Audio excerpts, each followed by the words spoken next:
My name is Oliver. I'm 27 years old.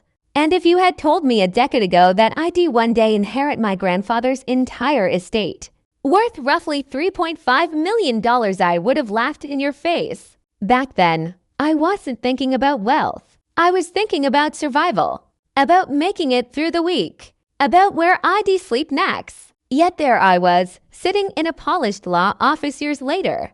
My estranged parents watching me with thin smiles and hungry eyes, like predators waiting for weakness. The irony was almost unbearable.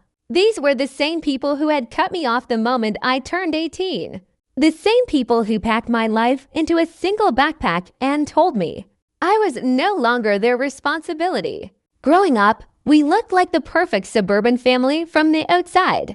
Nice house, stable income, respectable reputation. My father worked in logistics management. My mother taught part-time and treated social status like a full-time career. Everything was about appearances. How things looked mattered more than how they were. My older sister, Claire, fit perfectly into that world. Straight as, cheerleader, popular, polished. She was the success story they proudly displayed. I was the problem. Not because I was reckless or wild, but because I didn't conform. I liked art more than sports, books more than engines. I asked questions instead of nodding along. To my parents, curiosity looked like defiance. Money became their favorite tool of comparison. Claire received a new car at 17. I was told to be grateful for used leftovers. Her college was fully funded. I was informed I'd better figure something out.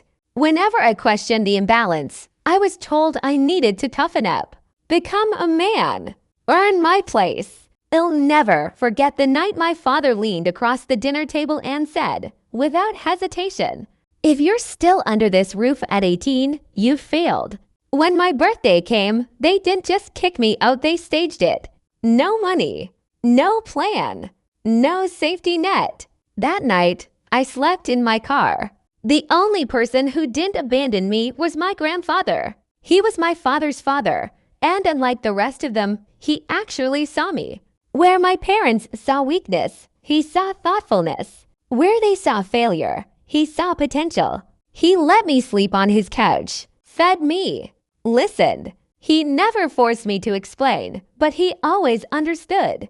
Over time, he became more of a parent than either of my own. By my mid-20s, I had built a quiet, modest life. Nothing flashy. Long hours. Careful saving.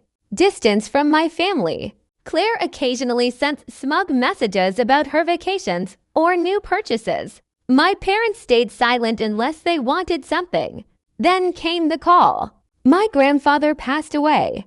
I expected grief. I expected loss. I did not expect what came next. At the will reading, my parents arrived dressed like royalty. Claire looked at me like she was calculating my worth. I assumed I'd receive something sentimental, a watch, a letter. Instead, the lawyer spoke words that stopped the room cold. My client's entire estate is bequeathed to his grandson, Oliver. Silence, shock, then entitlement. My parents immediately began discussing how they would manage the money, how they would protect me from myself. Claire laughed and reminded everyone of my past mistakes. They spoke as if the decision had already been made. They were wrong. The will left no room for interpretation. No trustees. No oversight. Full control mine. That didn't stop them from trying. Within weeks, they attempted to access the accounts illegally. The bank flagged it. I documented everything. Soon after, rumors began circulating. I was irresponsible, greedy, unstable. My car was vandalized. Complaints appeared at my apartment. Friends grew distant. They were trying to break me. And for a moment, it worked. Doubt crept back in. Old wounds reopened. Then I remembered my grandfather's words, written years earlier. Don't let anyone decide your value for you. That night, I stopped reacting and started preparing. I hired professionals outside my family's reach, learned everything I could. built structure where chaos had been predicted. I bought a modest home, earned promotions, expanded a charity in my grandfather's name. Quietly, steadily, I rose. My parents panicked. When manipulation failed, they escalated. They filed a court petition claiming I was mentally unfit to manage my inheritance. That was their final mistake. In court, their narrative collapsed under evidence. The forged bank attempt, the letters, the will's explicit clauses disinheriting them if they interfered. My grandfather had anticipated everything. The judge denied their request outright, publicly, irrevocably. Afterward, my parents asked to meet. They wanted forgiveness, help, a reset. I understood then. They didn't want reconciliation. They wanted escape from consequences. I told them calmly, I don't hate you, but I don't owe you access to my life. I walked away. Months later, my life became peaceful, stable, mine. I still open my grandfather's notebook, sometimes not out of anger, but gratitude. He didn't just leave me money. He left me protection, trust, freedom. I ran into my father once after all of it ended. We passed each other on the street. He hesitated.